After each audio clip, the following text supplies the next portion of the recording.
18-21 বছর বয়সের মেয়েকে বিয়ে করলে কি কি ক্ষতি হতে পারে? 18-21 বছর বয়সের মেয়েকে বিয়ে করার কিছু ক্ষতি বা অসুবিধা হতে পারে। এগুলো শারীরিক, মানসিক, সামাজিক ও পারিবারিক দিক থেকে বোঝা যায়। ১. শারীরিক ক্ষতি। এই বয়সে অনেক মেয়ে পুরোপুরি শারীরিকভাবে পরিপক্ক হয় না।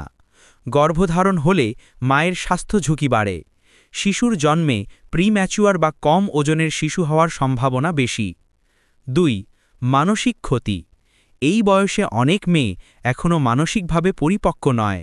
সংসারের দায়িত্ব, চাপ, শ্বশুরবাড়ির মানিয়ে চলা এসবের কারণে ডিপ্রেশন মানসিক চাপ হতে পারে। নিজের কেরিয়ার, পড়াশোনা বা স্বপ্ন মাঝপথে থেমে যেতে পারে। ৩. সামাজিক ক্ষতি। বিয়ে টিকিয়ে রাখা কঠিন হতে পারে, কারণ দুজনই পুরোপুরি সিদ্ধান্ত নেওয়ার ক্ষমতায় পরিপক্ক নয়। ফলে ঝগড়া বা ডিভোর্সের ঝুঁকি বেড়ে যায়। আর্থিক অস্থিরতা তৈরি হয়, কারণ এই বয়সে বেশিরভাগ ছেলেমেয়ে পড়াশোনা বা কেরিয়ার তৈরির ধাপে থাকে। ৪. আইনি ও ভবিষ্যৎ ক্ষতি।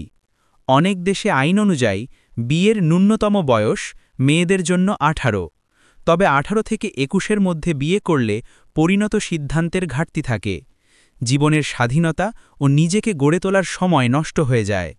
ভবিষ্যতে আফসোস বা অনুতাপের সম্ভাবনা বেশি। সহজভাবে বললে 18 থেকে 21 বছরের মেয়েকে বিয়ে করলে শারীরিক ঝুঁকি, মানসিক চাপ, সংসার টিকিয়ে রাখার সমস্যা, কেরিয়ার বাধাগ্রস্ত হওয়া এবং পারিবারিক ও সামাজিক অস্থিরতা দেখা দিতে পারে।